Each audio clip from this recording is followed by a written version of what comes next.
Hello everyone and welcome back to another episode of It's Not Luck with your host Nicola Charlotte, mindset expert, business strategist and big fat believer and advocate of creating a life that is deeply fulfilling and purpose driven in whatever sense that means to you. And on this podcast, we dive into the unconventional routes, definitions, ways in which people achieve success, because ultimately success is so subjective. It means different things to all of us. And I am really keen to have conversations around what success looks like kind of on a normal day-to-day basis. I think it's very easy to, yes, feel super motivated and inspired by those people who have achieved extreme levels of success, but sometimes they feel unrelatable because they're so far up there. And actually, incredible success is around us amongst peers, friends, neighbors, old colleagues. And those are the stories personally that inspire me the most, because they're the people that I think, do you know what? They're not too different to me. And maybe I can get there as well. And often success is just a few steps beyond that kind of mediocre, fine, pretty good life that, hey, a lot of people are happy with. But I know for me and my experience, I wasn't happy with kind of settling for that. And so I am really keen to have conversations to help you and others to go beyond what feels comfortable, go beyond what feels fine, and really create a life that is incredibly fulfilling and exciting on more often than not kind of basis. So this episode, we're diving into the fear of being seen and how to stop caring about what other people think, which is a big topic. We're going to try and condense it, at least sort of the core points in this episode, and really look at what is this fear? Like, where does it come from? Why does it exist? Why does it create so many barriers and blockers to us going after the things that deep down we really, really want? And I speak from so much experience, having been through that myself, and being totally honest, it's still something that I navigate. It's still something that when I see someone that I used to work with, 5-6 years ago, looking at my Instagram stories on my business profile, I think, oh God, like it just gives me that feeling of sort of dread in a way. Or when, family friends at like dinner parties say, oh, so how's your business? Like what actually is it that you do? I just want to recoil away. There's no reason for that. I'm running a successful business. I know exactly what I do. I've worked with hundreds of women, yet why does it feel awkward or just uncomfortable when you really are in the spotlight? And I think some people deal with that better than others. I don't know whether it has any, much correlation between being an introvert or an extrovert. I'm definitely introverted, so I prefer to listen and ask questions rather than be the one that's speaking. So I don't know whether that has anything to do with it. It's actually something that I will go away and have a little dig around and research into. But yeah, this is really about that discomfort that creeps in when you're put in the spotlight, when you're about to do something, when you're about to take action, when you're about to step out of your comfort zone. And that can be anything from sharing an opinion in a meeting, to speaking up in front of friends, to posting about something personal online, to increasing your prices if you're running a business, to really saying out loud what you truly mean, which, if you've been suppressing that and dimming down your voice or kind of blending into the background and trying to kind of fit in, then it feels really hard. It feels really daunting. It's that tightness. It's that physical discomfort within your chest, within your stomach. And it all comes down to the fear of being seen. And that's what we're going to dive into in this episode, so that hopefully you can come away with a number of tips. I'm going to be sharing 5 strategies that are hopefully going to help you to get out of your own way, to remove the excuses, to embrace that discomfort, because ultimately what lies beyond that discomfort of being seen, of being judged, of people commenting, are your dreams, your goals, your one step closer to the vision that you're kind of suppressing at the moment due to allowing that fear to be greater than those dreams. And there are many things that come to mind for me when I was thinking about this episode of times when I felt that fear of being seen. And I'll share two kind of quickly. So the one that comes to mind first is when I was first started launching my business. And it was at the beginning stages of COVID, so 2020. I'd started doing my training as a coach, then lockdown came around. And that's when I thought, you know what, I've got more time. I've got an opportunity here to kind of put more time into growing my business. At the time, it was very much a side hustle. I was doing a long time my 9 to 5. I had no idea where it was going to go. So I set up an Instagram page and I made it a private page under a name that wouldn't be recognized as myself, because I was so fearful of people that I knew finding this profile. And I remember on a couple of occasions, I accidentally posted my coaching content onto my personal page, because you know how you just like double tap between accounts.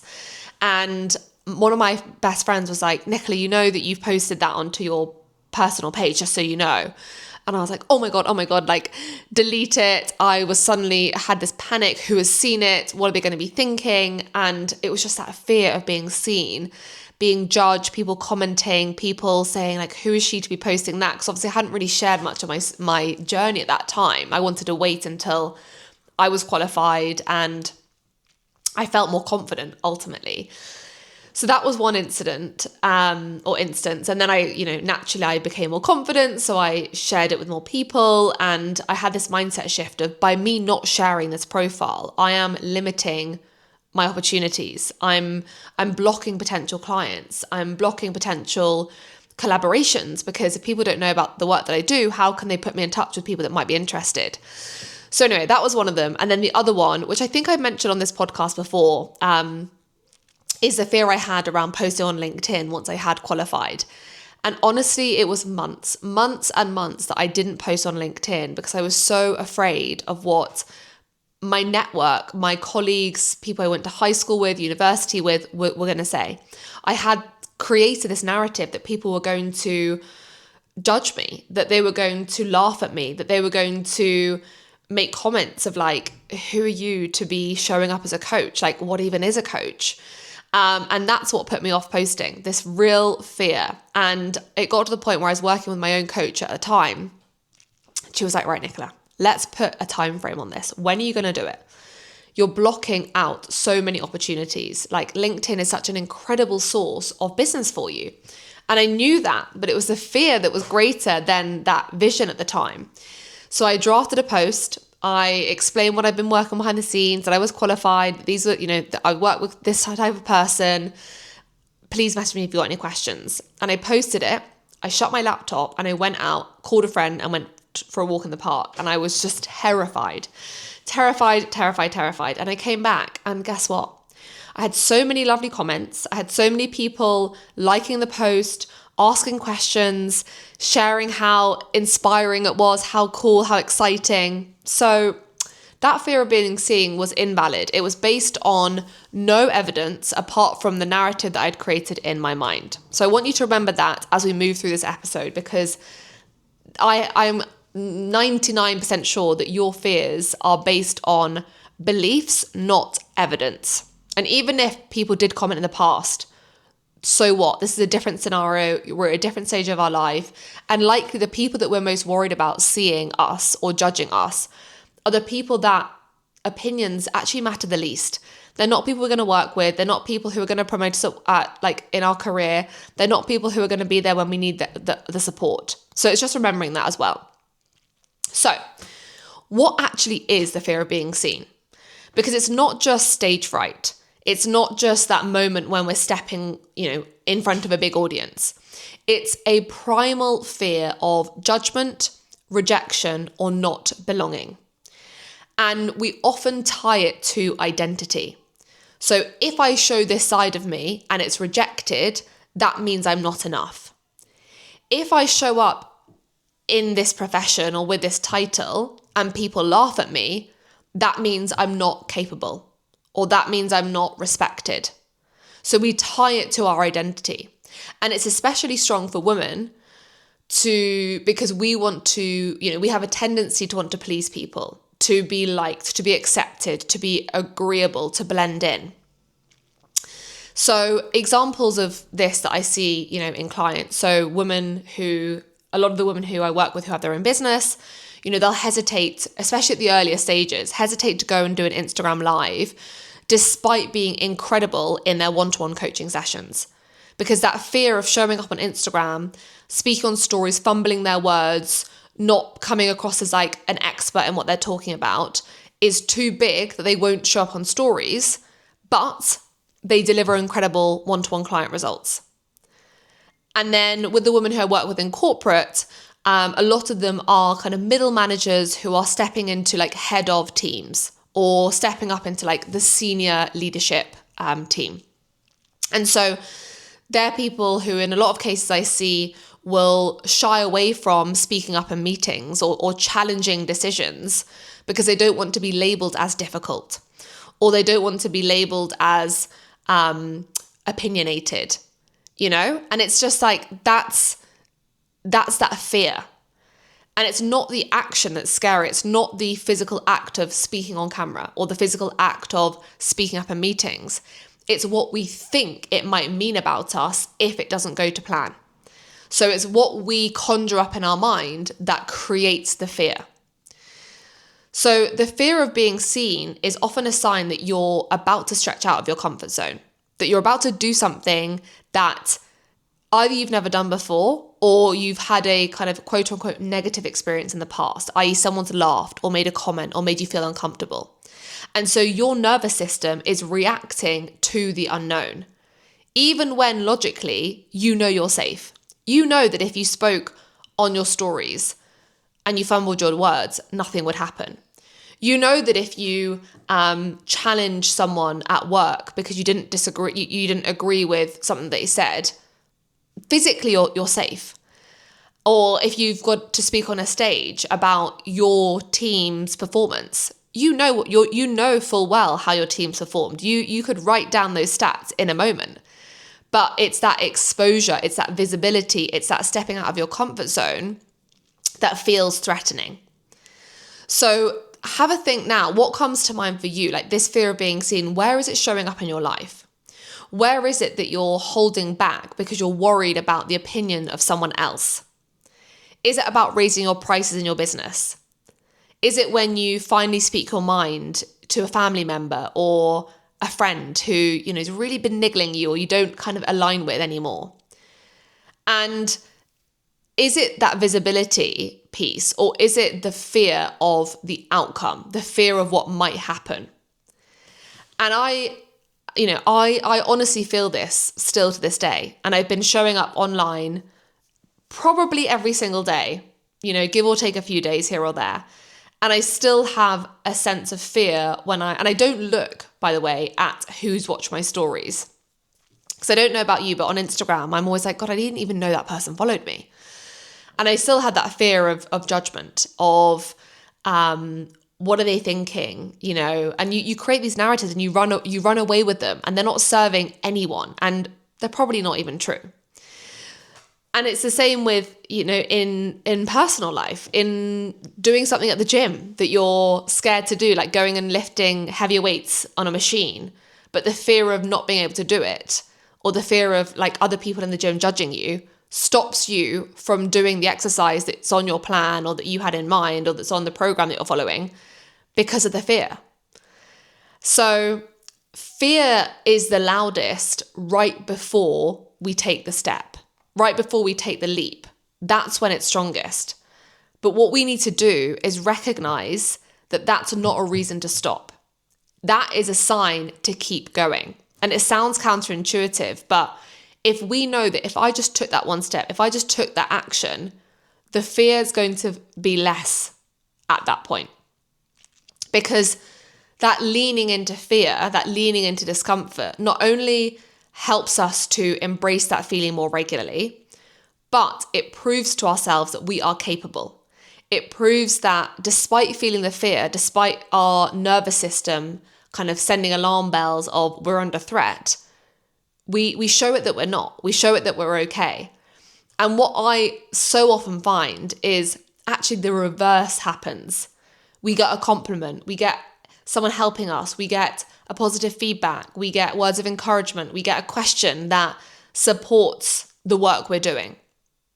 So if you're thinking of your scenario and you're thinking of, oh, but they're going to say this, or, oh, but I'm going to be judged, or, but, oh, I couldn't possibly do this. What's the opposite? What's the other perspective that you can take here?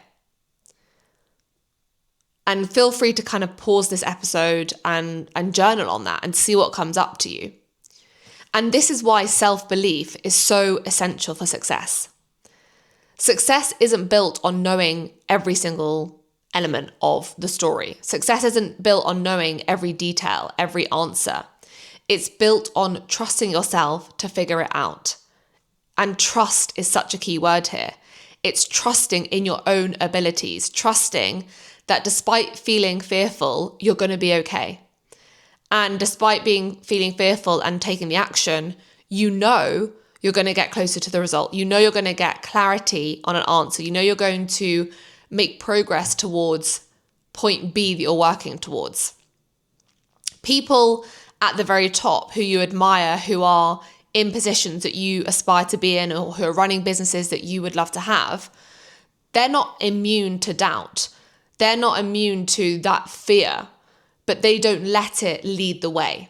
They don't let it take over from their dreams.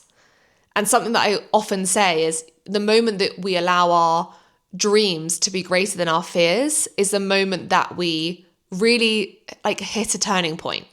Because that's when we say, do you know what? Fuck it. I don't care who's watching. I don't care what comments people make, because my vision, my dreams is more important.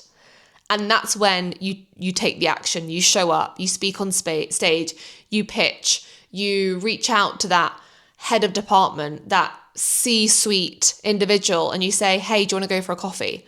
Or do you have 15 minutes? I'd love to ask you a couple of questions. Or you pitch yourself alongside huge brands and you think, do you know what? Why not? Why not me? And that self-belief allows you to take risks before the evidence is there. And that's what sets the top 2% of people apart from the rest, because they're the people that take the action, that take the risks, that lean into discomfort, knowing that that's where their growth is and that's where the opportunities lie. People who show up online on stories, even with a small audience, speaking as if they're on a stage to hundreds of thousands, with that energy, that infectious energy that is so valuable. Or when you put yourself forward for a project at work, despite not having all the qualifications or all the requirements of a role, it's saying, do you know what? I back myself. I can do this because I know that this opportunity is going to get me closer to the point that I want to be in 6 months, 12 months, 3 years time. And the same goes with, health and well-being and relationships. And that's, I think, why I am where I am in my business is I didn't have evidence that it was going to work out. I didn't have people around me, friends from school or university who were running successful online coaching business. I didn't know anyone who was a coach. I came across coaching because I was looking for some means of fulfillment outside of my 9-to-5, something that would feel really purpose-driven, that was creating impact, that was helping people. That's when I found coaching, when I was doing research of kind of things that were similar to nutritional therapy, Pilates instructor, personal development focused roles. And it was because I took action. I reached out to people, complete strangers on Instagram. I searched hashtag London life coach.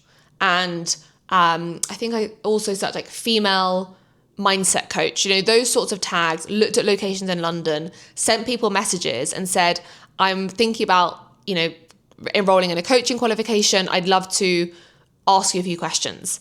A couple of people replied. One of them then became my coach, who I'm still friends with today. And it was because I took action. It was because I created my website. I created my Instagram page. I posted on Instagram despite feeling so fearful.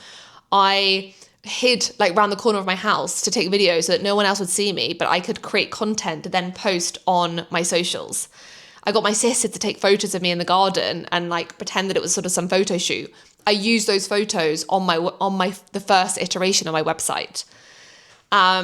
So it's that self-belief. That's what enables you to move past the fear and connect with your bigger why. Like, why are you doing this? The people who create the most opportunity for themselves aren't always the most talented or experienced, but they believe in themselves first and others then follow suit. That confidence, that self-belief inspires others to show up in a more self-believing way. So let me run you through the 5 ways or 5 options to overcome the fear of being seen. I've just noted down 5 that came to mind, and I'd love for you to let me know either over on Instagram at Nicola Charlotte Coaching, or if you're watching on YouTube, pop them in the comments. Which one of these resonates most? And if you've got any others that have worked well for you before, share them and we can all help each other. So number 1 is take small repeated actions. Confidence and self-belief is built by doing, not by waiting. It's not something that we suddenly arrive at. So repeated exposure to doing the thing, taking the action is what's going to rewire your mind or your nervous system to feel safe, so that when these situations arise again, i.e. speaking on stage, pitching in a meeting, leading a team through, a tricky situation, whatever it might be, the more you can do these things, the more your nervous system sees that visibility as something that's safe rather than threatening. Number 2, stop outsourcing your worth. Easier said than done, but the thing to remember is their opinion of you is not your truth. Their opinion of you is their business. It's not yours. Let people think what they want to think. Let them say what they want to say. Let them react in whatever way they want. It doesn't matter. We want to stop outsourcing our worth. So encourage yourself, give yourself an opportunity to notice where you are seeking validation and pause before reacting. Are you not posting because you're worried of what someone else will say? That's not a good enough reason not to post. Are you not going for that promotion because you're worried that you don't have the full qualification? Go for it anyway.